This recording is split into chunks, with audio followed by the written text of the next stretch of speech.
Hello friends, Pawan here. कैसे हैं आप? फ्रेंड्स, हम लोग जीएसटी के अमेंडमेंट्स पढ़ने जा रहे हैं।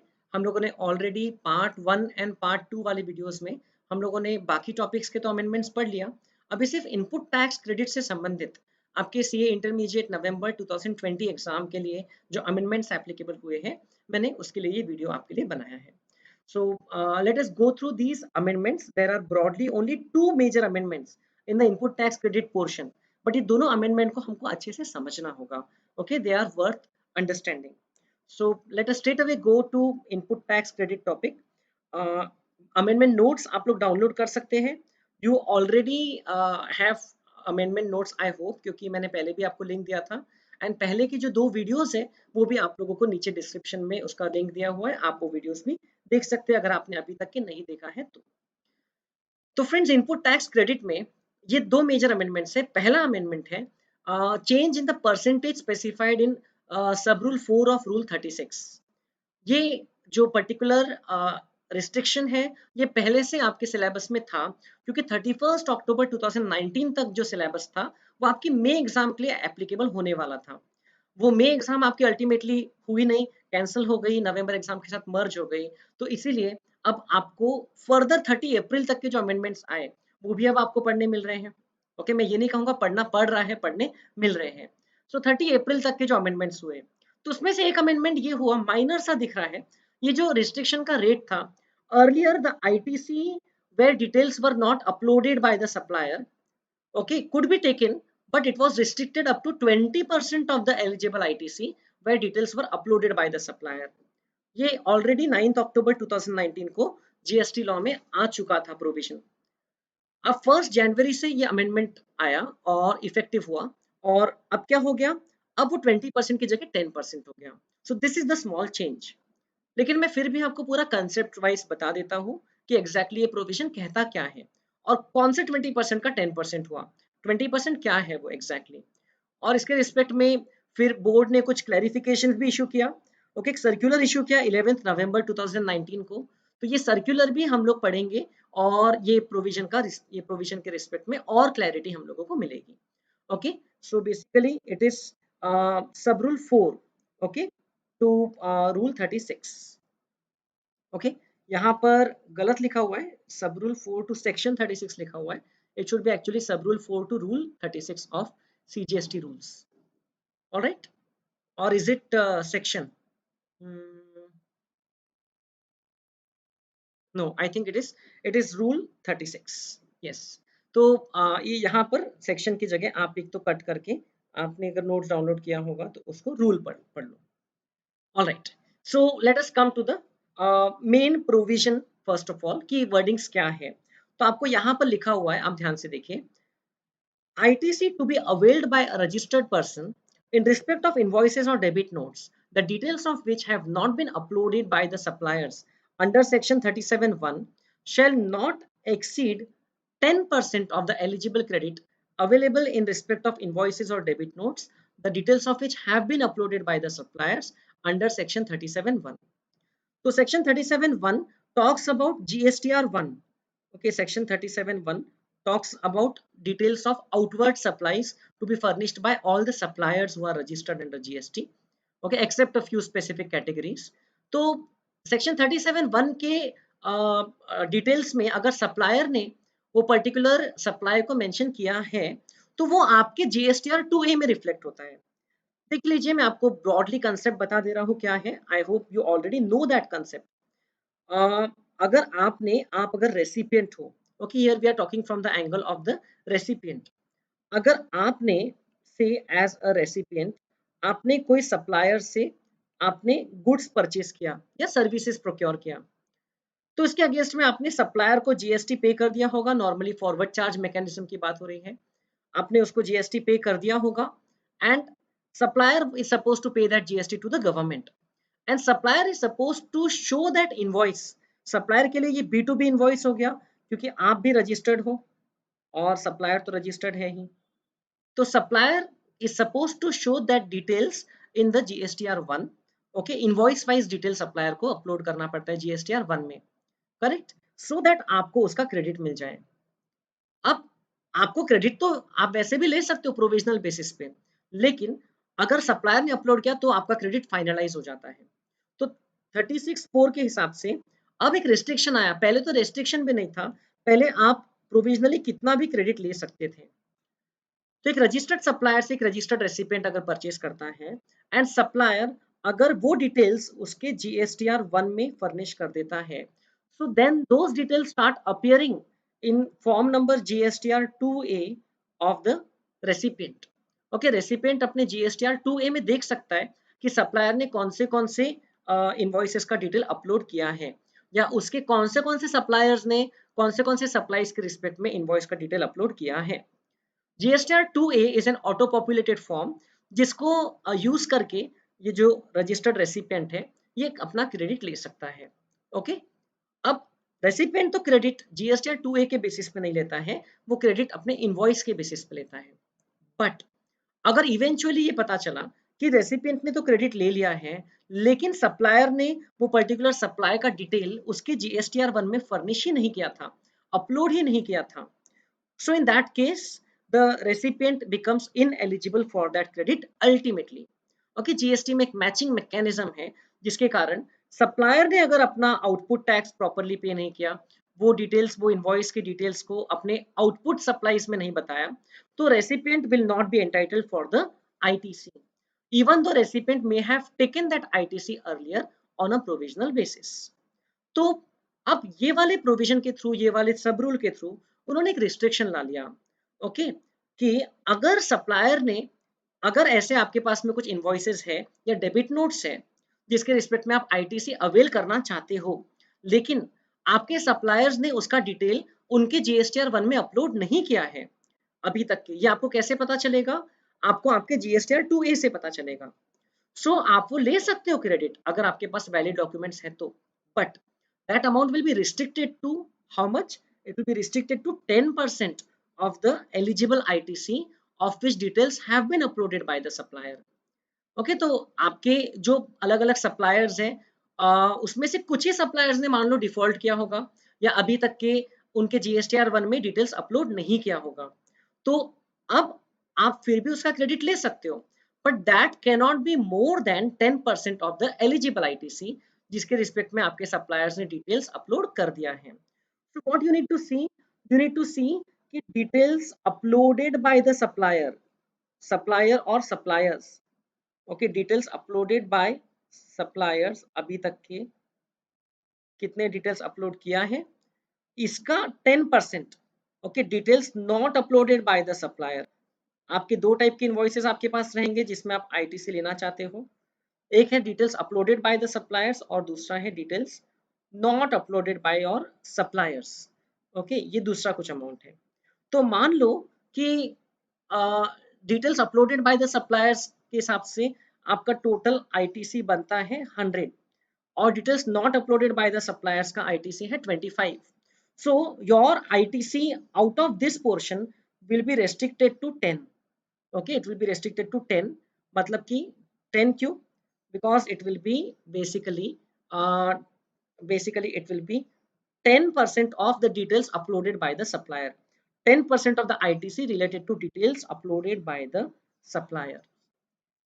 अब मान लो सप्लायर्स ने डिटेल्स अपलोड किया है 100 की, ओके, अलग अलग सप्लायर्स ने अलग अलग इनवॉइसेस की, और डिटेल्स जो अपलोड नहीं हुई है ऐसा भी कुछ आईटीसी आपके पास में है, आप लेना चाहते हो, ऐसे इनवॉइसेस आपके पास में है, and say that is up to say only 8, तो आप ये पूरा क्रेडिट ले सकते हो because it is within the limit of 10% of details uploaded by the suppliers. अब इसके रिस्पेक्ट में ये तो एक मेजर चेंज हुआ, पहले ये 10% की जगह 20% पे रिस्ट्रिक्शन हुआ करता था, अब ये रिस्ट्रिक्शन 10% हो गया, तो मतलब कि और ज्यादा स्ट्रिंजेंट हो गया law. Now you can take even less credit of those invoices of which details have not been uploaded by your suppliers. Alright, अब ये जो 8 है ये तो पूरा ले सकते हैं क्योंकि ये इसके 10% लिमिट के अंदर है। So I hope you are understanding. पहले क्या होता था, अगर मान लो यहाँ पर 15 रहता था, सो आप पूरे 15 का क्रेडिट ले सकते थे क्योंकि वो 20% लिमिट के अंदर था, बट अब वो लिमिट ही 10% हो गई है। सो अब अगर इनवॉइसेस और ITC in respect of invoices where details have not been uploaded by the suppliers अगर 15 होता है, अब आप उसमें से सिर्फ 10 का क्रेडिट ले सकते हो, बाकी का क्रेडिट बाद में जब एक्चुअल में डिटेल्स अपलोड हो जाएंगी तब। तो इसके रिस्पेक्ट में सीबीआईसी ने कुछ क्लैरिफिकेशंस इशू किया है। सो लेट अस गो थ्रू दोस क्लैरिफिकेशंस ओके सिस्टमैटिकली। अब ये जो स्पेशल रिलैक्सेशन आया फरवरी से अगस्त 2020 पीरियड के लिए, that was partially because of the कोविड-19 pandemic and also to give relief at in the initial stages of this particular rule. तो उन्होंने बोला है कि ये वाले पीरियड में the condition shall apply cumulatively for the period February to August 2020. Okay, and the return in form number GSTR 3B for the tax period September shall be furnished with the cumulative adjustment of ITC for the said months. तो आपको 10% का जो restriction है वो individually month wise नहीं लगाना है, लेकिन फरवरी से अगस्त पूरे पीरियड में आपको टोटलिटी में वो रिस्ट्रिक्शन लगाना है। सितंबर का GSTR 3B फाइल करते वक्त एज अ रेसिपिएंट जितना आप क्रेडिट ले रहे हो उसमें से प्रोविजनल क्रेडिट या जिसकी डिटेल अपलोड नहीं किए सप्लायर ने ऐसे वाले इनवॉइसेस का credit it should not be more than 10% of the eligible credit. तो ये स्पेशल रिलैक्सेशन है। I don't think this will be asked in your November exam. Okay, क्योंकि नवंबर एग्जाम में आपको स्पेसिफिक वो मंथ्स के लिए क्या चेंजेस आए वो नहीं पूछते हैं, they are concern with the law. Okay, ICA के एग्जाम में। सो अब क्लैरिफिकेशन एक इशू हुआ रूल नंबर 36(4) के रिस्पेक्ट में 11 नवंबर 2019 को।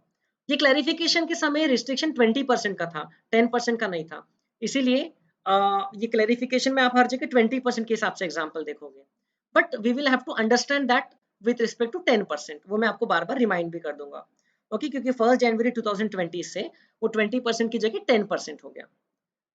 और अगर आपने नोट्स डाउनलोड करके रखे हैं तो आप यहाँ पर एक छोटा सा करेक्शन कर लो। यहाँ पर सब रूल 4 टू सेक्शन 36 लिखा हुआ है, उसको सब रूल 4 टू रूल 36 कह दीजिए।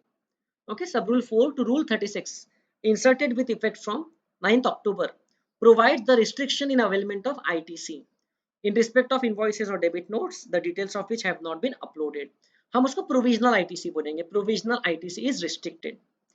तब उसके रिस्पेक्ट में सीबीआईसी ने कुछ पर्टिकुलर क्लैरिफिकेशंस इशू किया है।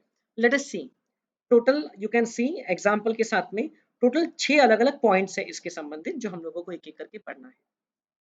पहला point, that it is the responsibility of the taxpayer on self assessment basis. Okay, ये जो particular credit है, it is the responsibility of the taxpayer himself. So the government or the officers will not tell them, the commissioner will not remind them, taxpayer की खुद की जिम्मेदारी है। तो लिखा हुआ है the conditions shall continue to be governed as per the provisions of chapter 5 of the IGST act of the CGST act, sorry. This being a new provision, restriction is not imposed through the common portal. Common portal में automatically ऐसा कुछ blockage नहीं होगा। It is the responsibility of the taxpayer that the credit is availed in terms of the said rule. Okay, self assessment basis पे taxpayer ने credit जो है वो limited लेना चाहिए। Okay, 10% की जो limit है। So heading, I think heading covers it all. Responsibility of the taxpayer on self assessment basis. Then next, what are the invoices or debit notes on which this credit on which this restriction shall apply?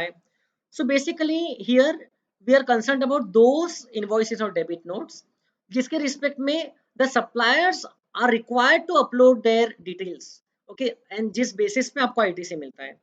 तो आपको import के time पे आपको bill of entry के basis पे ITC मिल जाता है। Okay, RCM के टाइम पे आपको सप्लायर के इनवॉइस के लिए वेट नहीं करना होता है, स्पेशली अगर सप्लायर अनरजिस्टर्ड है तो आप खुद इनवॉइस इशू करते हो। सो इसमें सप्लायर अपलोड करेगा नहीं। Credit receive from input service distributor, so this is also not on the basis of invoices और debit notes. So these types of credit are outside the scope, but then which credits are in the scope of this particular restriction? So it will be applicable only on the invoices or debit notes on which credit is availed, that too after 9th October 2019। ये एक बात। और दूसरी बात, only in respect of those invoices or debit notes details of which are supposed to be are required to be uploaded by the suppliers in their GSTR 1, but they are not uploaded by them. So ये वो वाले credit की बात हो रही है। Alright, then whether the said restriction is to be calculated supplier wise or on consolidated basis. So it is very clear, मैंने आपको यहाँ पर एग्जाम्पल में भी बताया, डिटेल्स अपलोडेड बाय सप्लायर्स लिखा मैंने। So basically this is restriction is applicable on a consolidated basis. Okay, overall आपके जो अलग अलग सप्लायर्स ने मिल करके इनवॉइसेस जो इशू किए हैं उसके टोटलिटी में हमको कंपैरिजन करना है। Okay, so not applicable supplier wise, it is applicable on a consolidated basis. Okay, so this is the answer, on consolidated basis. It is linked to total eligible credit from all suppliers against all supplies whose details have been uploaded by the supplier. तो वो सभी का 20% या up 10% calculate किया जाएगा। Calculation would be based on only those invoices which are otherwise eligible for ITC. Okay, तो ITC के लिए एलिजिबल होना चाहिए वो इनवॉइस, तो ही उसके ऊपर में हम लोग 10% या 20% का कैलकुलेशन करेंगे। अब 10% हो गया। अभी जहां पर भी 20 लिखा है, now you can read it as 10%। मैंने ऊपर ही आपको देख लीजिए नोट दे दिया है, 20% can be read as 10% for the period 1 Jan 2020 onwards. तो आपको लिखा है accordingly those invoices on which ITC is not available would not be considered for calculating 10% of the eligible credit available. तो से ब्लॉक क्रेडिट्स में अगर आपका credit eligible नहीं है, फॉर एग्जांपल अगर से आपने व्हीकल परचेज किया तो उसमें आपके सप्लायर ने भले ही उसका रिटर्न अपलोड किया होगा, उसके रिटर्न में वो इनवॉइस भी अपलोड किया होगा, लेकिन you are not entitled to take the credit. Okay, the credit of GST paid on vehicle purchase is actually blocked. तो आपको वो वाले इनवॉइस को कैलकुलेशन में नहीं लेना है फॉर कैलकुलेटिंग 10%। ओके, सो ये जो details uploaded by the suppliers का जो मैंने 100 वाला वैल्यू कंसीडर किया, so this value will be only of that portion of credit which is eligible. Okay, which is eligible and in respect of which suppliers have uploaded the details. Okay, and all suppliers on consolidated basis. Then next question क्या है? Form GSTR 2A being a dynamic document, what would be the amount of input tax credit that is admissible to the taxpayers for a particular period in respect of invoices or debit notes whose details have not been uploaded by the suppliers? अब GSTR 2A वो form है जिसके अंदर में आपको आपके suppliers के GSTR 1 का डिटेल्स दिखता है, उन्होंने जो आपको सेल्स के वो आपको दिखते हैं। ओके, अगर उन्होंने डिटेल अपलोड किया है तो। सो GSTR 2A डायनेमिक डॉक्यूमेंट है। इसका मतलब क्या कि जैसे जैसे सप्लायर्स अपना GSTR 1 फाइल करते जाएंगे या उसमें नए नए डिटेल्स देते जाएंगे, तो हमारा GSTR 2A जो है वो तो अपडेट होते जाएगा हर सप्लायर की रिटर्न फाइल करने से। सो हम लोग कौन से डेट का हम लोग GSTR 2A देख सकते हैं फॉर कंसिडरिंग कि कितना रिस्ट्रिक्शन लगाना है, 10% किस फिगर पे लगाना है। सो उन्होंने क्लेरिफाई किया, the taxpayer may have to ascertain that from GSTR 2A auto populated form on the due date of filing form GSTR 1. Okay, so this is another thing to be understood practical point of view से कि आप eligible credit कौन से date का लोगे। Okay, कौन से date को चेक करोगे और उसका 10% लोगे। सो जो आपका ड्यू डेट है, ओके, जो आपका ड्यू डेट है, सॉरी रादर जो आपके सप्लायर का ड्यू डेट है, ओके, GSTR 1 भरने का, उस दिन तक के सप्लायर ने कितना कौन से सप्लायर्स ने कौन से इनवॉइसेस के रिस्पेक्ट में डिटेल्स अपलोड किया है, तो वो हम लोग चेक करेंगे। Okay, the details which have been uploaded by the supplier as on the due date. उसके बाद में अगर सप्लायर अपलोड करता है तो वो उस पीरियड के लिए आपको एलिजिबल क्रेडिट में नहीं आएगा, या सप्लायर ने अपलोड किया ऐसा काउंट नहीं किया जाएगा। ओके, सो यहाँ पर भी जो 20% है it can be read as 10% everywhere.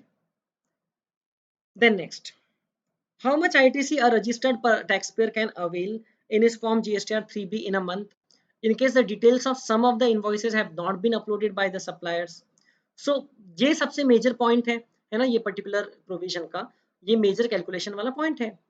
तो मैंने आपको पहले भी शॉर्ट में बता दिया, अगर सप्लायर ने से आपके अलग अलग सप्लायर्स ने से ₹100 वाले, ओके, ₹100 वाले इनवॉइसेस अपलोड कर दिए हैं जिसमें 100 का ITC आपको अवेलेबल है, और कुछ सप्लायर्स ने उनका इनवॉइस अपलोड नहीं किया जिसमें आप से ₹25 का ITC लेने का राइट रखते हो, तो आप ये 25 की जगह 10% तक का ITC ले सकते हो।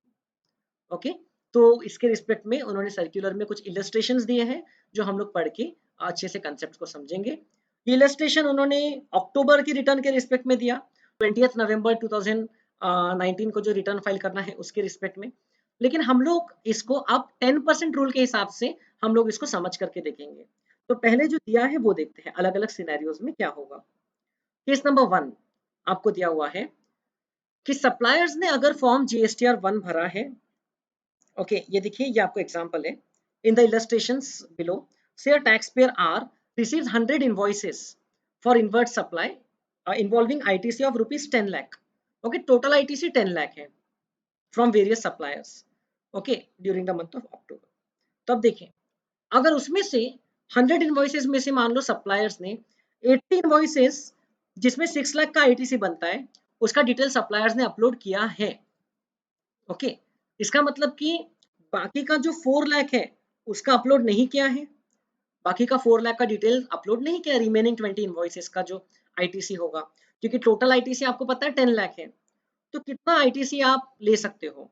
तो आप ये 6 लाख तो ले ही सकते हो, ये तो बिल्कुल ले सकते हो, ये तो एलिजिबल आईटीसी है ही, सप्लायर ने अपलोड किया है।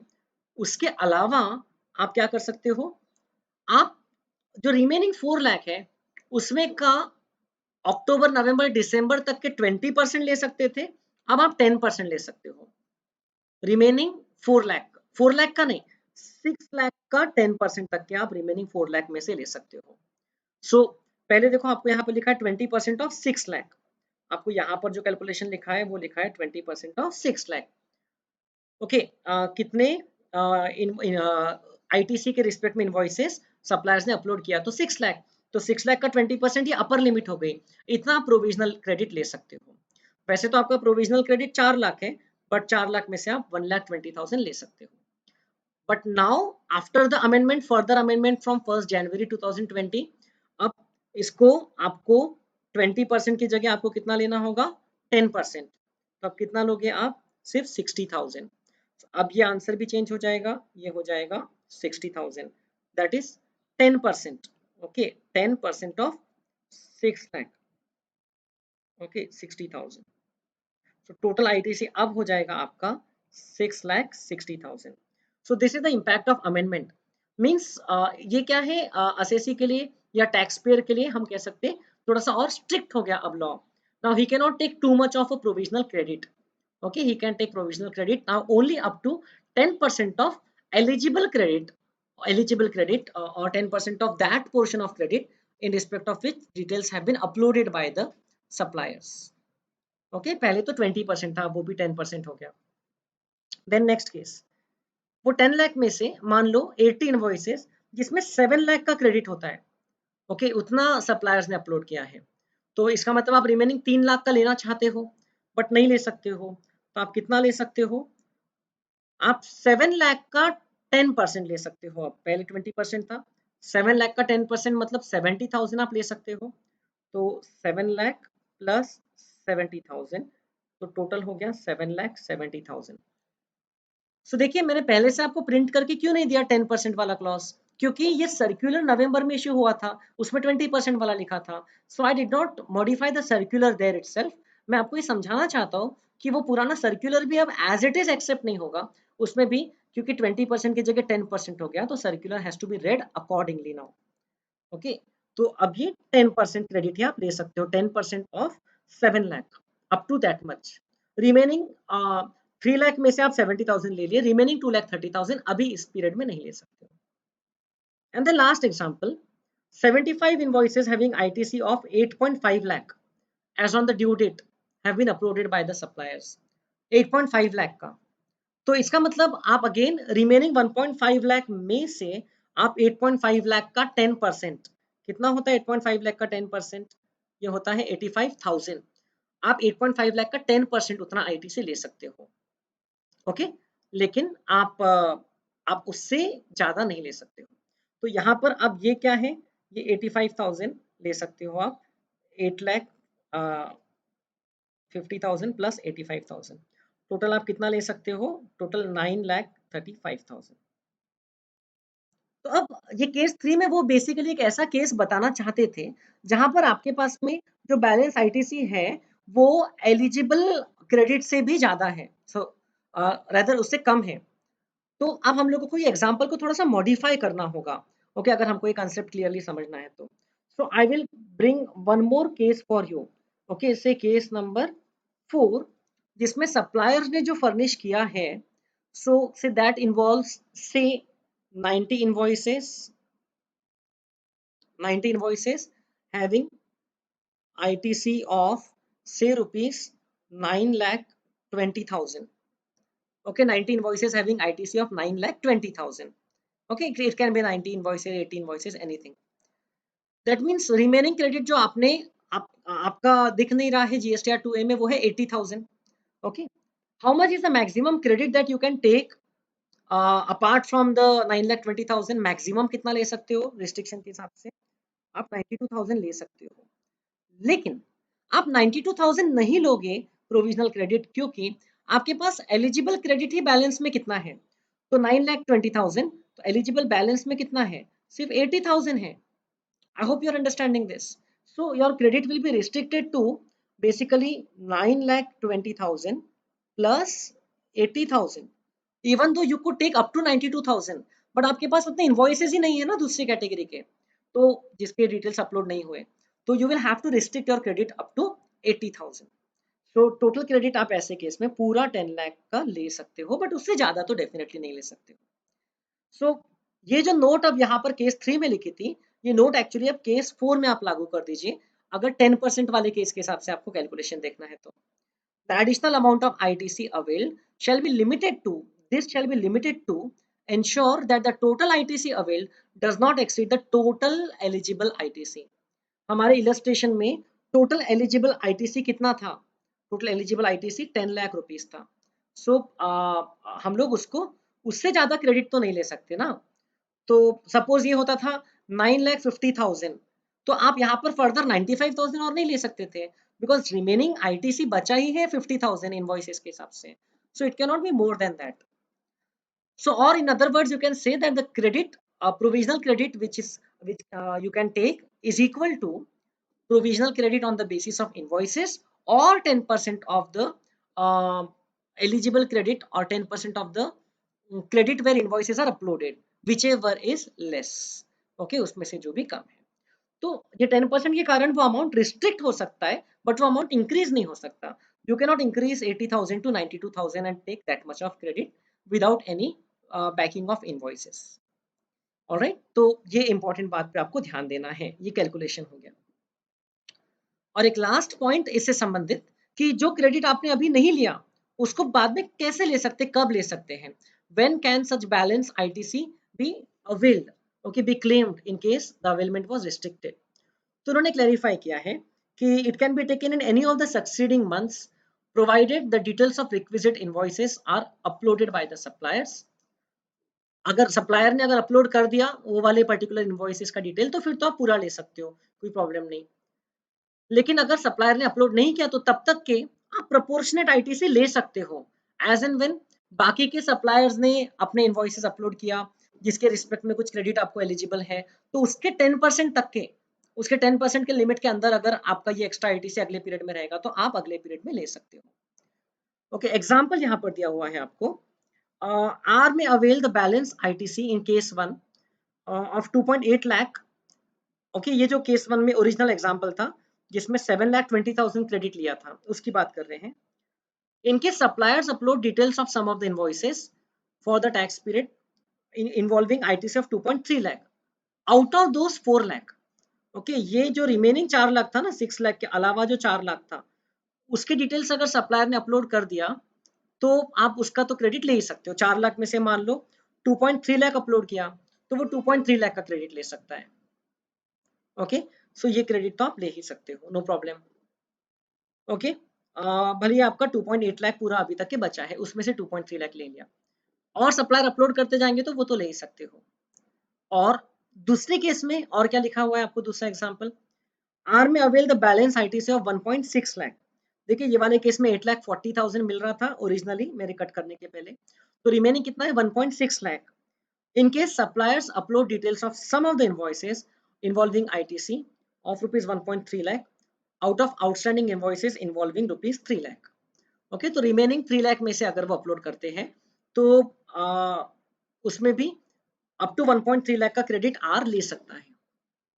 ओके, बट अगर सप्लायर ने अपलोड नहीं किया अभी तक के, वो जो रिमेनिंग 3 लाख या 4 लाख है उसके रिस्पेक्ट में अभी तक के सप्लायर ने डिटेल्स अपलोड नहीं किया, तो क्या आप अगले पीरियड में उसका क्रेडिट ले सकते हो क्या? तो आंसर लिखा है यहाँ पर, he can claim proportionate ITC as and when details of some invoices are uploaded by the suppliers, provided that credit on invoices, the details of which are not uploaded, remains under 20% of eligible ITC, the details of which are uploaded by the supplier. इसका मतलब कि अगर supplier ने upload नहीं किया तो भी आप उसका क्रेडिट ले सकते हो, अगर बाकी की कोई और परचेसेस आपने किया और उसके सप्लायर्स ने उनका इनवॉइसेस का डिटेल अपलोड कर दिया है. So full ITC of balance amount may be availed. In case total ITC pertaining to the invoices, the details of which have been uploaded reaches 8.3 lakhs. Okay, 8.3 lakh तक अगर पहुंच गया तो फिर आप पूरा ITC ले सकते हो. Okay, you can take the full ITC. कैसे? क्योंकि देखिए आप 8.3 लाख का 8.3 लाख तक अगर पहुंच गया तो आप पूरा कैसे ले सकते हो? देखिए 20% वाला रूल था अगर तो 8.3 लाख का 20% कितना होता है? 8.8 लाख 30,000 इंटू 20%, 1,66,000 हो रहा है. ठीक है, 1,66,000. तो यस, 8,30,000 प्लस 1,66,000, ये ऑलमोस्ट 10 लाख हो गया. ओके, ये उन्होंने राउंड ऑफ किया है बेसिकली. तो 10 lakh divided by 1.2, 10 lakh divided by 1.2 8.33 lakh होता है एक्चुअल में. सो एकदम आप बिल्कुल कैलकुलेट करोगे एक्यूरेसी के साथ में तो ये 8,33,333 होगा. अगर उतने रुपए तक की इनवॉइसेस अगर अपलोड हो गए हैं तो आप रिमेनिंग वाला भी क्रेडिट ले सकते हो, क्योंकि now the invoices which have been uploaded have reached, उसमें जीएसटी का portion has reached up to 8.33 lakhs. 8.33 lakhs का 20% होता है 1.67 lakhs, तो वो रिमेनिंग भी आप ले सकते हो. वैसे केस नंबर 2 में ये 20% के एग्जांपल के हिसाब से बता रहा हूँ. अगर आपको 10% के एग्जांपल के हिसाब से चाहिए तो अब ये फिगर्स चेंज हो जाएंगे. ये हो जाएगा 10 लाख डिवाइडेड बाय 1.10, मतलब 9,09,000. अब ये हो जाएगा 9,09,000 तक के इनवॉइसेस अपलोड हो गए तो आप पूरा क्रेडिट ले सकते हो. Okay, so that the credit on those invoices which have not been uploaded does not exceed 10% of credit on those invoices of which the details have been uploaded. Okay, so ये इसका पूरा background concept है. तो इसके respect में they may ask you some kind of MCQ और may be some full fledged question also of 4 marks और so. सो आपने रेडी रहना है इसके कैलकुलेशन को लेकर के, कोई बहुत डिफिकल्ट नहीं है एंड प्रैक्टिकली बहुत ज्यादा रेलेवेंट है ये वाला प्रोविजन. सो रूल नंबर 36 में सब रूल 4 जो इंसर्ट हुआ है उसमें एक अमेंडमेंट आया, 20 को कट के 10% कर दिया, और दूसरा एक सर्कुलर आया जिसमें उन्होंने अलग अलग क्वेश्चंस का आंसर दिया इस रूल को clarify. This was one amendment. Now the second amendment here in respect of uh, ITC chapter of GST is in rule 43. अगर आप लोगों को याद होगा तो rule number 43 talks about credit of capital goods. It specifically talks about how to take credit of capital goods and to reverse the credit of capital goods in certain scenarios where you are using the capital goods for effecting common supplies or for common purposes. That is for taxable supplies and also for exempt supplies. तो क्या करना चाहिए? तो ये rule में अब बहुत much needed amendments आए हैं जिससे ये रूल जो है वो अब लॉजिकल हो गया है. पहले ये रूल में कैलकुलेशन थोड़े से एब्सर्ड होते थे and they were not actually helping the logic of the law. Okay, तो ये कैलकुलेशंस पहले कुछ अलग ही चलते थे, अब उन्होंने वो कैलकुलेशंस को ठीक किया है. So this amendment is a welcome amendment. देखिए क्या हुआ है 1 अप्रैल 2020 से. तो ये तो आपको पता ही है कि अगर कैपिटल गुड्स अगर फुल्ली अगर टैक्सेबल सप्लाईज या जीरो रेट सप्लाई के लिए यूज होते हैं तो उसका पूरा क्रेडिट मिल जाता है ना. उसको हम लोग एक्सक्लूसिवली एलिजिबल क्रेडिट कहते हैं, ये आपको पता ही है. आपको ये भी पता है कि अगर कैपिटल गुड्स कंप्लीटली अगर एक्सक्लूसिवली हम लोग नॉन बिजनेस पर्पसेस के लिए यूज करते हैं या एक्सक्लूसिवली एग्जेम्प्ट सप्लाई के लिए यूज करते हैं तो भी हम लोग उसको इनएलिजिबल क्रेडिट कहते हैं, है ना. ये भी आपको पता है. अब आपको ये पता करना है कि कैपिटल गुड्स को आप अगर कॉमन पर्पस के यूज करते हो तो उस केस में क्रेडिट किस तरीके से लेते हैं और फिर थोड़ा थोड़ा रिवर्स करते हैं. पहले जो प्रोविजन था उसके रिस्पेक्ट में रूल नंबर 43 में सब रूल सी जो था या क्लॉज सी जो था वो उन्होंने कट कर दिया, उसको उन्होंने सब्सटीट्यूट कर दिया है। And what has happened for the good. ये आप अभी पढ़ोगे तो आपको समझ में आएगा, मैं आपको एग्जांपल से भी समझाऊंगा। तो सबसे पहले इसको हम लोग पूरा जीरो से देखते हैं, क्या लिखा हुआ है। आपको लिखा हुआ है कि total credit, T is the total credit in respect of capital goods. Alright, total ineligible credit मतलब जो क्रेडिट आपको लेना ही नहीं चाहिए, because you are using those capital goods for exclusively for non business purposes और फॉर एग्जाम सप्लाईज, तो उसका भी क्रेडिट आपने लेना ही नहीं चाहिए, तो उसको तो आप क्रेडिट ही मत करो। तो मैं आपको यहाँ पर एक बेसिक समरी अगर बना के बताऊं, तो टी मतलब की होता है total credit in respect of capital goods. Okay, यहाँ पर मैं हेडिंग लिख देता हूँ, we are studying rule number 43 as amended, okay, in respect of ITC. अब टोटल क्रेडिट के कुछ हम लोग हिस्से कर देंगे, टोटल क्रेडिट के कुछ पार्ट्स कर देंगे। सो टोटल क्रेडिट का एक पार्ट हो गया, दो पार्ट, और दो पार्ट यहाँ पर कर देते, तीसरा पार्ट, तीसरे पार्ट में थोड़ा सा डिटेल्ड कैलकुलेशन है। सो total credit includes first of all T, ये टर्मिनोलॉजी मैंने दिया है, इन्होंने बाकी सब दिया है, टी एन और टी वाई, ये सिर्फ मैंने आपके समझने के लिए लिखा है। TN talks about TN talks about ineligible credit, जो क्रेडिट आपको बिल्कुल नहीं मिलेगा। ओके, जो क्रेडिट आपको बिल्कुल नहीं मिलेगा, ineligible, totally ineligible. Okay, TN, okay, credit not available because these capital goods are used for exclusively non business purposes or for exempt supplies। Okay, वो लिखने की जरूरत नहीं। अब TY, TN एक्चुअल में क्लॉज ए में कवर्ड है, T Y जो है ये आपके उस पर्टिकुलर रूल के क्लॉज बी में कवर्ड है, जिसमें उन्होंने लिखा है कि this will give you the eligible credit, जितना क्रेडिट आपका बनता है। Okay, exclusively eligible credit. Okay, इसको हम लोग कहेंगे एक्सक्लूसिवली इनएलिजिबल क्रेडिट। ये एक्सक्लूसिवली एलिजिबल क्रेडिट, ये टर्मिनोलॉजी मैं सिर्फ आपको समझाने के लिए बता रहा हूँ, मतलब ये क्रेडिट आप पूरा ले सकते हो। ओके, इसको कर लो ऐड टू आईटीसी। ओके, आपके आईटीसी लेजर में ये बैलेंस को क्लेम कर लो। अगर आपने उस पीरियड में कोई गुड्स खरीदा है, कैपिटल गुड्स, जिसको आप एक्सक्लूसिवली जीरो रेटेड सप्लाई के लिए या टैक्सेबल सप्लाई के लिए खरीद रहे हो, तो आप वो वाले कैपिटल गुड्स का उसी पीरियड में पूरा क्रेडिट ले लो, कोई टेंशन की बात नहीं है, उसकी लाइफ वगैरह देखने की जरूरत नहीं है। But then comes point C. Okay, point C which talks about common credit. Okay, जहां पर हम लोग उसको हम लोग कहते हैं A, capital A, which represents the common credit. Basically, it represents that those type of capital goods or machinery or those of items which are used commonly for some exempt supplies and also for some taxable supplies। Okay, तो ऐसे case में क्या करना चाहिए? Okay, for some exempt and some taxable, when I say taxable it includes zero rated supplies। I hope ये आपको clear है, zero rated and exempt में फर्क होता है। अब ये जो कॉमन क्रेडिट है, अगर आपकी वो मशीन स्टार्टिंग से आइडेंटिफाइड है कि इसको आप दोनों पर्पस के लिए यूज करोगे, तो बहुत अच्छी बात है, उसका आप पहले तो क्रेडिट ले लो। ओके, इसका आप पहले तो पूरा क्रेडिट ले लो, कॉमन क्रेडिट। ओके, इसको हम लोग क्या करेंगे, इसका क्रेडिट ले लो, बट फिर एवरी मंथ इसमें से थोड़ा थोड़ा क्रेडिट हम लोग रिवर्स करेंगे। तो वो कैलकुलेशन कैसे होता है वो मैं आपको बताता हूँ, लेकिन पहले आप उसमें क्या अमेंडमेंट है वो देख लीजिए। Common credit. The amount of input tax in respect of capital goods not covered under above clauses, being the amount of tax as reflected on the invoice, shall credit directly to the electronic credit ledger, and the validity of the useful life of such goods shall extend up to 5 years from the date of the invoice for such goods। तो invoice date से 5 years की वो वाली goods की life मानेंगे। वो 5 years की life क्यों मान रहे हैं वो इंपॉर्टेंट है आगे के एक्सप्लेनेशन के लिए। पहले जो वर्डिंग्स थे उन्होंने वो वर्डिंग्स को थोड़ा सा क्लियर किया है। यहाँ पर इस स्टेज पे ऐसा कोई बहुत मेजर चेंज नहीं हुआ है। यहाँ पर भी हमको वही समझ में आ रहा है कि जो ऊपर कवर्ड नहीं था बट जो यहाँ पर कवर्ड है, तो मतलब कि वो कॉमन क्रेडिट हो गया, जो एक्सक्लूसिवली एग्जाम या नॉन बिजनेस के लिए भी नहीं है और एक्सक्लूसिवली टैक्सेबल या जीरो रेटेड के लिए भी नहीं है, तो वो कॉमन वाला कैपिटल गुड्स हो गया।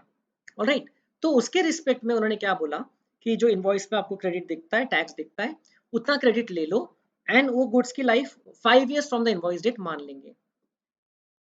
अब आगे उन्होंने क्लैरिफाई किया कि अगर ओके कॉमन क्रेडिट में हम लोग वैल्यू कहाँ कहाँ से लाएंगे। कभी हो सकता है इनएलिजिबल क्रेडिट वाला जो गुड्स था अब वो बोथ पर्पस के यूज होने लग गया कॉमन पर्पस के लिए। तो आपको इसका पर्टिकुलर जो क्रेडिट है वो अब यहाँ पर लेना होगा। Okay that we have to understand. And eligible credit जो आपने पूरा लिया था, मान लो अब वो वाले गुड्स को आप एग्जाम सप्लाई के लिए भी यूज कर रहे हो, तो इसको भी अब आपको ये कैलकुलेशन में फर्दर कैलकुलेशन पे यूज करना होगा। सो वो हमको देखना है। बट एक बार ये देखिए कि कॉमन क्रेडिट का आगे होता क्या है। Okay before we read this part, आप ये देखिए कॉमन क्रेडिट का होता क्या है। जो आपने टोटल कॉमन क्रेडिट्स आपने जो बताया, okay credited to the electronic credit ledger under clause C in respect of the common capital goods whose useful life remains during the tax period to be denoted as TC shall be the common credit in respect of such capital goods. Okay मतलब अभी भी मोर और less ये वाले portion की बात हुई है that summation of a will be equal to TC. Okay, TC will be the total common credit in respect of those capital goods. Okay, common credit पर पीरियड। अब इसके बाद में हम लोग टीएम निकालेंगे क्योंकि हम लोगों को टैक्स पीरियड वाइज जो है क्रेडिट का रिवर्सल करना होता है। तो कॉमन क्रेडिट पर पीरियड, तो उन्होंने लिखा amount of ITC attributable to a tax period on common capital goods during their useful life. तो उन्होंने कहा इसको कैसे कैलकुलेट करना, टीसी अपॉन 60 कर दो। Okay tax period will be 1 month, तो टीसी अपॉन 60 कर दो उसको आप, क्योंकि आप मंथली आप क्रेडिट लेते हो या मंथली आप जीएसटी 3B फाइल करते हो। So for the removal of doubt, it is clarified that useful life of any capital goods shall be considered as 5 years from the date of invoice, and the said formula shall be applicable only during the useful life of those capital goods. तो अब आपने मान लो कुछ 5 साल के पहले कोई goods खरीदा था फॉर कॉमन पर्पसेस, तो 5 साल के पहले अगर आपने खरीदा था तो आपको अब उसका रिवर्सल करना बंद कर देना पड़ेगा आगे के लिए। लेकिन जो जिस की लाइफ को 5 साल कंप्लीट होने के हैं, तो उसके लिए आप टी एम निकालो। T M will be calculated as T C upon 60। Okay मतलब आपने जो कॉमन क्रेडिट कैलकुलेट किया है, total common credit on those capital goods जिसकी लाइफ अभी भी बची है, उसको 60 से डिवाइड कर दो आप, तो आपको T M common credit for that period मिल जाएगा। अब इसके बाद में एक कंफ्यूजिंग पॉइंट था पहले कि कॉमन क्रेडिट रिमेनिंग निकालो, तो टी आर करके पॉइंट था क्लॉज नंबर एफ में, वो उन्होंने कट ही कर दिया। ओके तो वो उन्होंने कट ही कर दिया यहाँ से। बट एक मिस्टेक हो गई लॉ बनाते वक्त या अमेंड करते वक्त, उन्होंने जो टीई का फॉर्मूला था उसमें टी आर को रहने दिया, टीई के फॉर्मूले में टी आर को रहने दिया। But as per me now अब टी आर तो है ही नहीं, टी आर को तो उन्होंने डिलीट ही कर दिया। So now in this formula basically this should become T M. Okay ये जो है अभी टी एम हो जाना चाहिए। Okay so we will go according to that, otherwise यहाँ पर आकर के हमारा डेडलॉक हो जाएगा लॉ जो है, हम लोग आगे प्रोसीड ही नहीं कर पाएंगे। तो अब इसमें से आपने उस मंथ से संबंधित आपने क्रेडिट निकाल लिया टी एम। तो अब आप नेक्स्ट स्टेप सिंपली ये करो कि आप उसमें से इन एलिजिबल क्रेडिट निकालो। ओके या कॉमन इन एलिजिबल क्रेडिट निकालो टीई। क्या होगा T E, it will be equal to E upon F, okay into T M, E upon F into TM, where you should understand the meaning of E and F. E is the exempt turnover, okay, turnover of exempt supplies during that tax period, and F is the total or aggregate turnover during that tax period. Okay, वो महीने का E upon F, exempt upon total. तो basically pro rata basis पे ये जो उस period का credit आया कैपिटल गुड्स का, प्रोराटा बेसिस पे वो रिवर्स हो जाएगा। टीई को क्या करते हैं हम लोग, टीई को it is considered as amount of common credit attributable towards exempted supplies. common credit में exempted supplies के उतना रहेगा। So that TE is subsequently added to it is subsequently added to the output tax liability. तो T E क्या दिखाता है, common credit related to exempt supplies T E. तो देखो आपने टोटल कॉमन क्रेडिट ले लिया था, उसमें से हर पीरियड के लिए आप थोड़ा थोड़ा टीई रिवर्स करते जाओगे। रिवर्स करते जाएंगे मतलब आईटीसी में से माइनस नहीं करेंगे, लेकिन आउटपुट टैक्स लाइबिलिटी में ऐड करते जाओगे। ओके हर पीरियड में। सो बस ये लॉजिक को हमको ध्यान रखना है, ये बेसिक कंसेप्ट है रूल नंबर 43 का। तो फॉर एग्जांपल मैंने कोई मशीनरी खरीदी, मान लो 2 साल पहले खरीदी, ओके, से जिसपे मैंने जीएसटी पे किया है से ₹1 लाख, या सिंप्लिसिटी ऑफ कैलकुलेशन के लिए मैं ले लेता हूँ से 1,20,000। ओके, तो अब क्या करोगे आप, अब आपका समेशन ए हो गया 1,20,000, ज्यादा मशीन खरीदोगे तो सबका टोटल हो जाएगा जो भी। ओके, तो सपोज ये फिगर आपका हो गया 1,20,000, इसके अलावा और कोई मशीन नहीं है, और वो मशीन को मैं कॉमन बेसिस पे यूज करता हूँ, exempt supply as well as taxable supply के लिए। अब मैं क्या कर रहा हूँ, अब मुझे एक पर्टिकुलर मंथ में, इस मंथ में मुझे कैलकुलेट करना है कि उस मशीन के रिस्पेक्ट में कितना क्रेडिट रिवर्स होना चाहिए। उस समय तो मैंने पूरा 1,20,000 का क्रेडिट ले लिया है, ओके, नो प्रॉब्लम, बट अब कितना रिवर्स करना चाहिए। तो अब सबसे पहले आप टीएम कैलकुलेट करो, 1,20,000 डिवाइडेड बाय 60, तो आपको टीएम मिलेगा 2,000, है ना, 1,20,000 डिवाइडेड बाय 60, टीएम मिल गया 2,000। अब वो 2,000 पे आप कैलकुलेट करो कि आपको कितना रिवर्स करना है। मान लो इस महीने में आपका एग्जाम टर्नओवर से 40 लाख है, और आपका से टोटल टर्नओवर इस महीने में 100 लाख या 1 करोड़ है, तो आपको बेसिकली 2,000 का 40% आपको रिवर्स करना होगा। मतलब ये 800 रुपए आपको इस महीने में ओटीएल में ऐड करना होगा। तो आपने 1,20,000 आईटीसी ले चुके हो, और इस महीने में 800 रुपए ओटीएल में ऐड हुआ। ऐसे अलग अलग महीनों में depending on that months turnover, exempt and total, आपको आउटपुट टैक्स लायबिलिटी में कितना ऐड करना है ये मिलते जाएगा। Okay, this is the concept of rule 43। तो इसमें प्रॉब्लम क्या था, इसमें एक तो प्रॉब्लम ये जो बीच में टी आर आ रहा था उसको उन्होंने रिमूव कर दिया, तो थोड़ा सिंप्लीफाई हो गया, it's become little bit easier to understand. दूसरा प्रॉब्लम ये था कि जब जो मशीन पहले क्लॉज ए में क्लासिफाई हुई थी, वो अगर आप कॉमन यूज के लिए ले रहे हो, तो उसके रिस्पेक्ट में जो कैलकुलेशंस थे पहले बहुत गड़बड़ थे, और जो मशीन पहले क्लॉज बी में थी जिसका पूरा क्रेडिट ले चुके हो, लेकिन उसको बाद में आप कॉमन पर्पस पे यूज करने वाले हो, उसके भी कैलकुलेशंस में पहले कुछ गड़बड़ थी। ओके, स्पेशली जब रिवर्सल की बात होती है तो उन्होंने वो दोनों जो ट्रांसफर वाले केसेस थे, ओके, टोटली इनएलिजिबल से कॉमन में जब आता है तब, या टोटली फुल्ली एलिजिबल से कॉमन में जब आता है तब, ये दोनों केसेस में उन्होंने उसको रैशनलाइज किया लॉ को, और अब आपके पास में थोड़ा सा सिंप्लीफाइड लॉ और जो ज्यादा लॉजिकल है वो अवेलेबल है। तो पहले जो था वो उन्होंने कट कर दिया। मैं आपको शॉर्ट में बताऊं तो पहले ऐसा था कि अगर आपने यहाँ पर कोई मशीन खरीद के रखा है से 1 लाख, जिसमें 1 लाख का आईटीसी नहीं लिया था आपने, और अब आप उसको मान लो 4 क्वार्टर्स के बाद में आप उसको कॉमन पर्पस के ला रहे हो, तो आपको यहाँ पर उसका 4 क्वार्टर्स मतलब पर क्वार्टर 5% को छोड़ दो, मतलब 4 क्वार्टर्स का 20% छोड़ के आप 80,000 का आईटीसी ले लो, और उसके बाद में उसको आप इंक्लूड कर लो आपके समेशन ए में, और आप ये कैलकुलेशन में वो 80,000 को भी डिवाइड बाय 60 करो, आप वो 80,000 को भी डिवाइड बाय 60 करो, and that was the problem. Okay, क्योंकि ऑलरेडी आप 4 क्वार्टर्स का क्रेडिट माइनस कर चुके हो, फिर भी जो रिमेनिंग क्रेडिट था उसका आप रिमेनिंग क्रेडिट रिमेनिंग पीरियड का है, इसका मतलब रिमेनिंग 4 साल का है, फिर भी आप डिवाइड बाय 60 कर रहे थे मंथली क्रेडिट निकालने के लिए।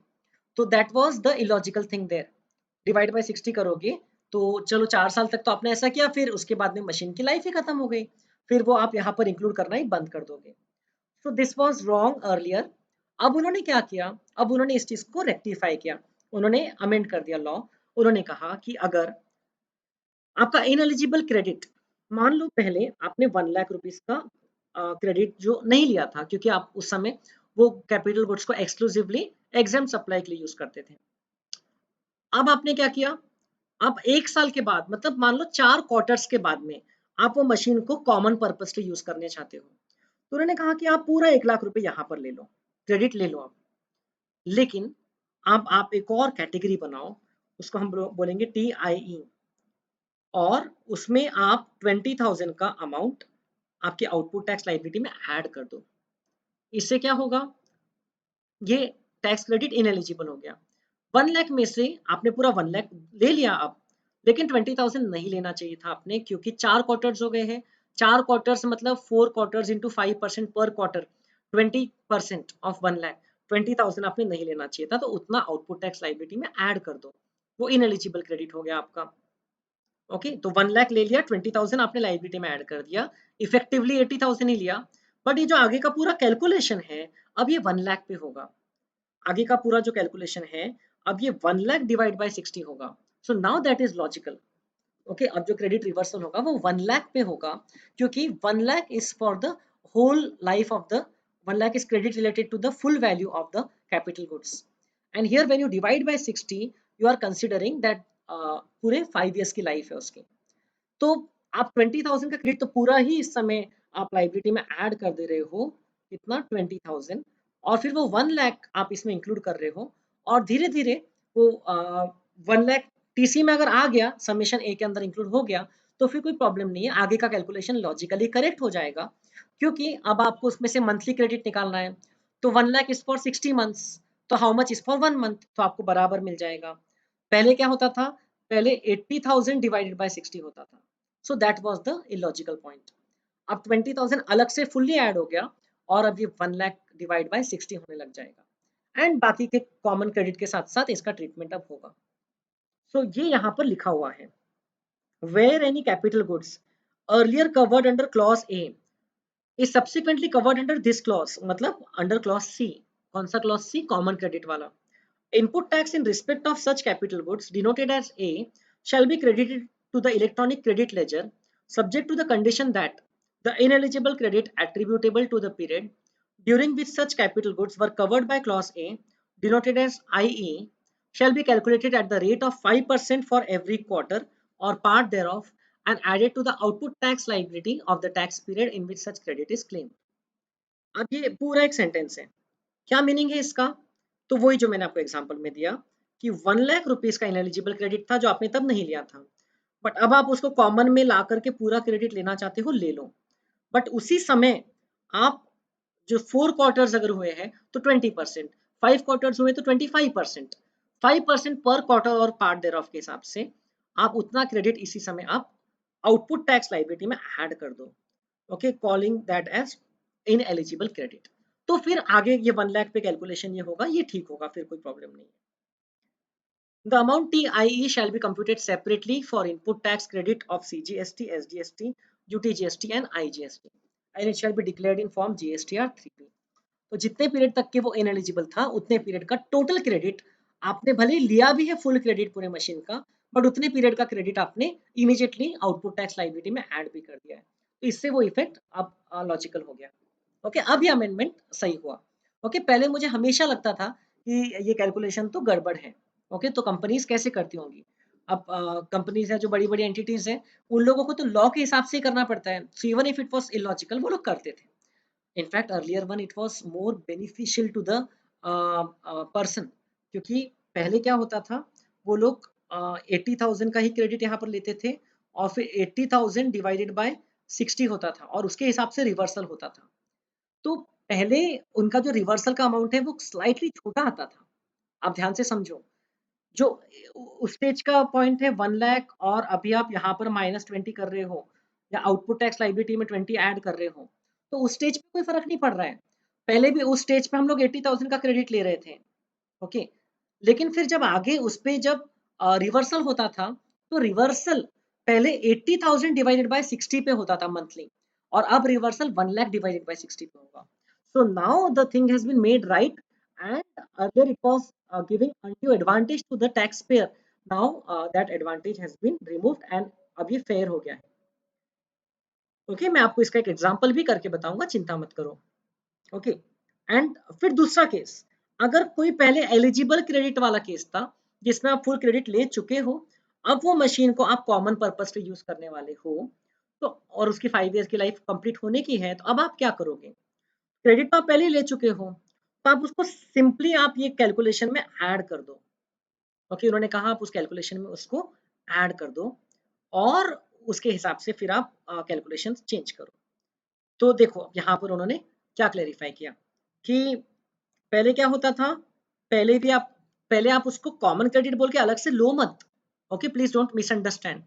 एक बार आप क्रेडिट ले चुके हो, दूसरी बार क्रेडिट नहीं ले सकते उसका, लेकिन आप सिर्फ रिवर्सल वाले कैलकुलेशन में, टीसी के कैलकुलेशन में आप वो पूरे फुल अमाउंट को आप ऐड कर दो।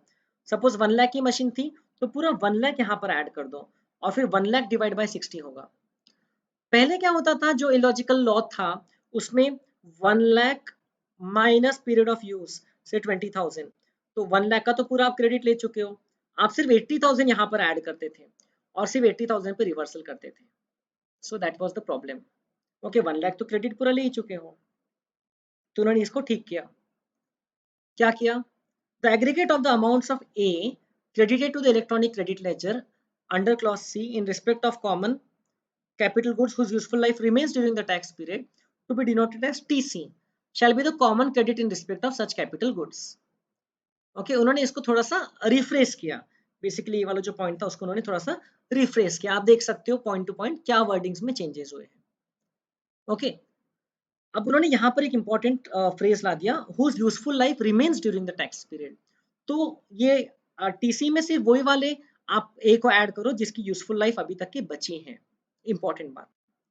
दूसरी बात कि provided that where any capital goods earlier covered under clause B are subsequently covered under clause C, the ITC claimed in respect of such capital goods shall be added to arrive at the aggregate value TC. इसका मतलब ये जो आपने ITC पहले जो पे claim किया था उसको हम लोग यहाँ पर फुल्ली ऐड कर देंगे एज इट इज, जितना आईटीसी था उतना 100%। ओके, अगर उसकी लाइफ बची है तो। ओके, पहले क्या था, पहले ये लिखा था जो अभी कटा हुआ है, पहले ये बोला था कि भाई उसका आईटीसी ऐड करो but after reducing 5 percentage point for every quarter. तो पहले सपोज आपने 4 क्वार्टर यूज कर लिया तो 1 लाख माइनस 20%, सिर्फ 80,000 आप ये वाले कैलकुलेशन में कंसिडर करते थे, जिसके कारण आपका अगेन रिवर्सल जो है वो कम होता था। So again this point was favourable to the tax payer earlier which has now been rectified. I hope आपको समझ में आया। एंड कॉमन क्रेडिट पर पीरियड, तो उन्होंने फर्दर क्लैरिफाई किया कि for the removal of doubt it is clarified that useful life of any capital goods shall be considered as 5 years from the date of invoice and the said formula shall be applicable during the useful life only. ये जो आप TM निकालते हो TC में से, तो इसमें वही गुड्स का टीसी होना चाहिए या क्रेडिट होना चाहिए जिसकी यूजफुल लाइफ इस पीरियड तक के बची है। अगर 5 ईयर से ज्यादा लैप्स हो चुका है उसके इनवॉइस डेट से, तो उसको फिर टीएम में इंक्लूड मत करो। ओके, तो उसकी यूजफुल लाइफ हो गई है ऐसा माना जाए, बिकॉज यहाँ पर डिवाइड बाय 60 किया जा रहा है हर मंथ का क्रेडिट निकालने के लिए। सो 5 ईयर्स के बाद में डिवाइड बाय 60 करोगे तो ठीक नहीं है, क्योंकि ऑलरेडी आप उसका टीएम में 60 टाइम्स ले चुके होंगे अगर डायरेक्टली आया होगा, तो अगर यहाँ से आया होगा तो भी उसका इफेक्ट आ चुका है। सो दिस इज द रूल 43। अब उन्होंने इसको रैशनलाइज किया, नाउ इट इज परफेक्ट, अब ये रूल बिल्कुल प्रॉपर है। इसके रिस्पेक्ट में एक एग्जाम्पल मैंने आपके लिए लाया है, जो एग्जाम्पल की मदद से आपको बहुत और क्लियरली समझ में आ जाएगा। देखिए, VL Limited, registered in the state of Gujarat, has a manufacturing unit at Surat. Company manufactures two products, P and Q. P is taxable and Q is exempt from GST. VL Limited has furnished the following details. आपको ये सब पूछा है, compute the ITC credited to the electronic credit ledger for that month of January. जनवरी month की detail से समझ लो। Amount of ineligible credit for the month of January, TIE पूछा है, मतलब ये जो इनएलिजिबल गुड्स थे, जो पहले इनएलिजिबल थे, उसको अगर हमने कॉमन में कन्वर्ट किया तो उसमें कितना हम लोग रिवर्स करेंगे अप फ्रंट, वो पूछा है। Amount of aggregate value of common credit TC पूछा है। Okay, TC is equal to summation of A, ये आपको पता है। Uncommon credit for the month of January, TM. These are all standard notations, okay, which are given by the government in the law itself, okay, which are given in the statute itself. TC, TIE, TM, ये सब। Okay, all the conditions for availing ITC have been complied with. Make assumptions if required. तो देखिए, सबसे पहले machine 1 का, एक एक machine के बारे में हम डिस्कशन करेंगे। Machine 1 purchase from 1 January for being used in manufacturing P and Q। तो मशीन 1 को हम लोग किधर कंसिडर करेंगे? मशीन 1 को हम लोग कॉमन में कंसिडर करेंगे, है ना, कॉमन, मैं यहाँ पर C लिख देता हूँ, common. Then machine 2 purchased on 1st January for being exclusively used in manufacturing product P. Product P is taxable, तो ये वाले मशीन का हम लोग 100% क्रेडिट एलिजिबल में कंसिडर करेंगे। ओके, उसको हम लोग TY बोल देंगे। ओके, TY फुल्ली एलिजिबल हमारी नोटेशन के हिसाब से। Machine 3 purchased on 1st January for being exclusively used in manufacturing product Q, Q is exempt, तो एक्सक्लूसिवली अगर आप एग्जेम्प्टली यूज करोगे तो वो टी एन में आ गया, उसका उसका क्रेडिट आप बिल्कुल ले नहीं सकते हो। Then machine 4 purchased on 1st April, purchased on 1st April last year for being exclusively used in manufacturing product Q, आपने उस समय प्रोडक्ट Q के लिए खरीदा था जो एग्जेम्प्ट है। Okay, from 1st January such machinery will also be used for manufacturing product P, मतलब ये मशीन TN से कॉमन में आ गई है। पहले ये TN में थी, पहले आपने इसका क्रेडिट नहीं लिया था, 9 महीने पहले। ओके, आप देख सकते हैं 1st अप्रैल मतलब 3 क्वार्टर्स पहले TN में थी, अब ये कॉमन में आ गई है, मतलब अब आप इसका क्रेडिट ले सकते हो, बट आपको कुछ इनएलिजिबल क्रेडिट हटाना पड़ेगा। आई होप यू रिमेंबर, इसको आपको टीसी में ऐड करना पड़ेगा कुछ क्रेडिट।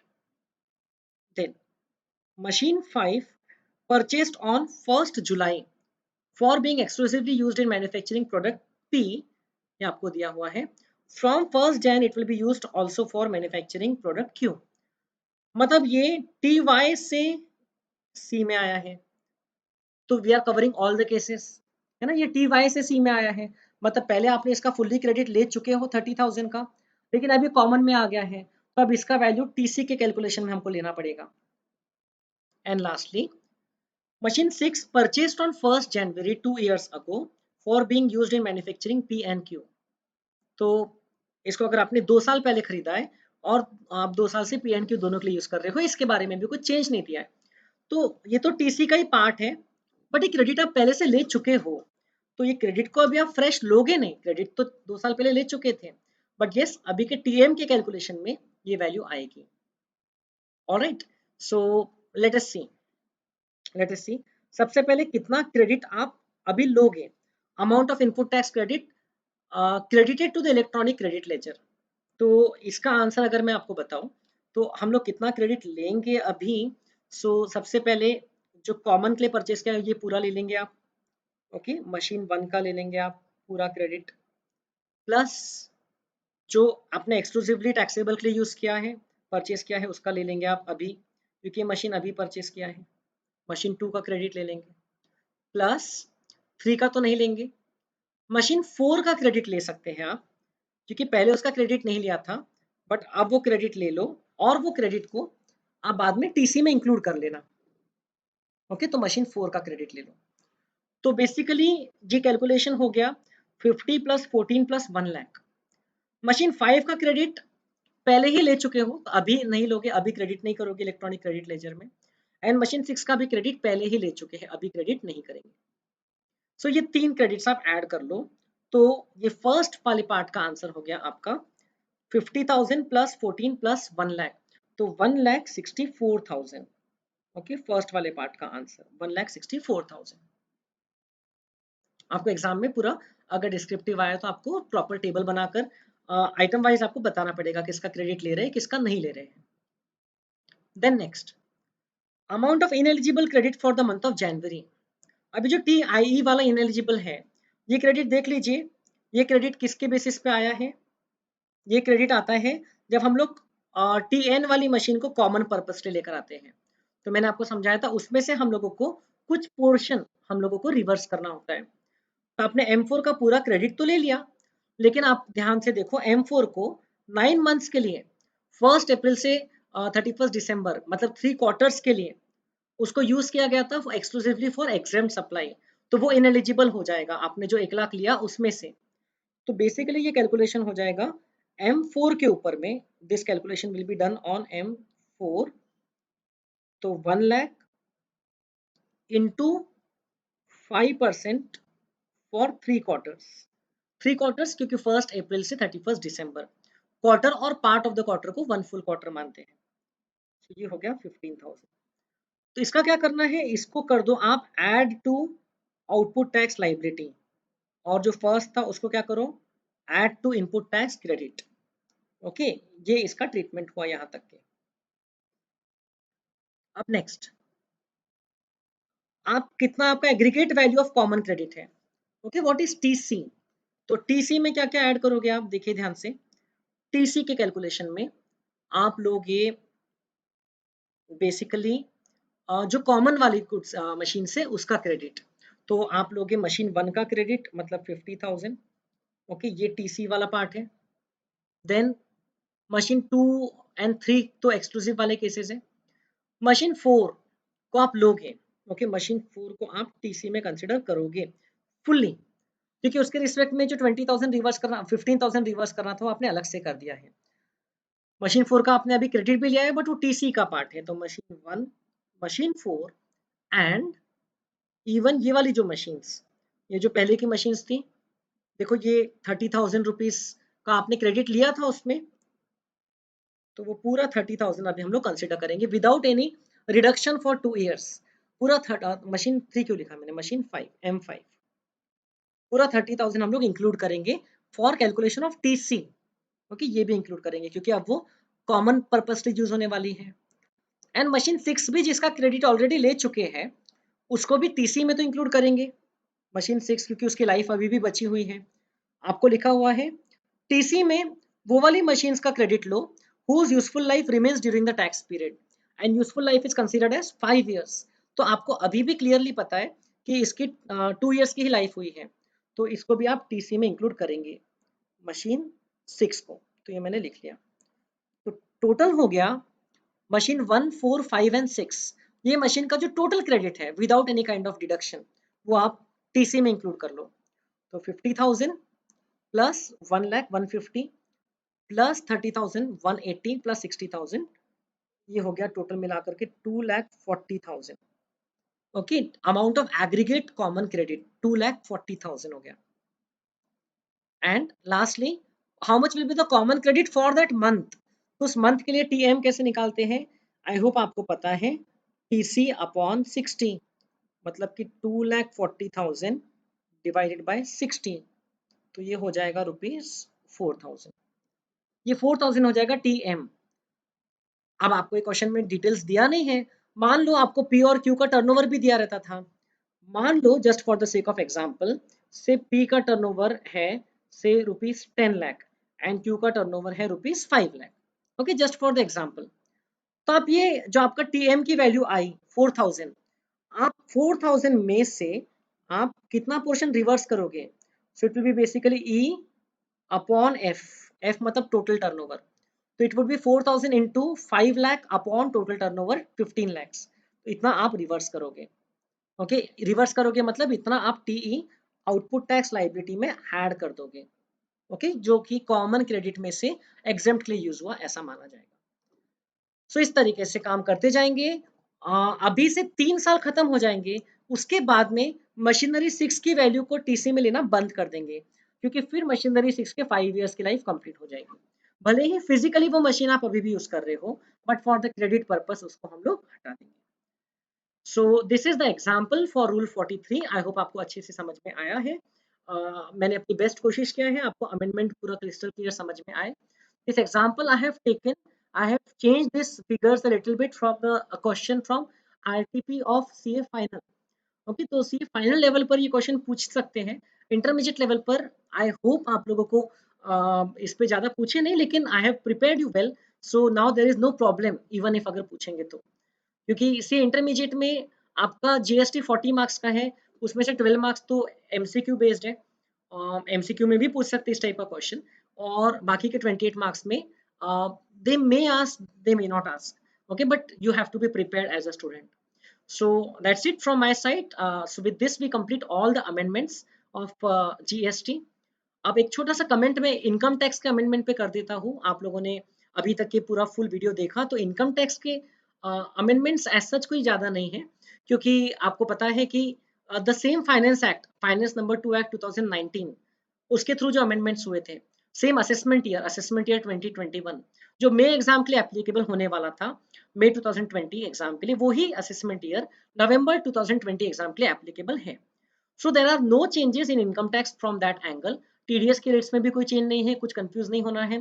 सरचार्ज के मैंने आपको ऑलरेडी पिछले साल जो अमेंडमेंट्स आए थे पहले ही करवा दिए थे, मई 2020 के हिसाब से जब तैयारी किए थे। So all that is very well covered okay in your income tax of May 2020। हाँ, थोड़े बहुत एक दो नोटिफिकेशंस है जो आप देख सकते हो।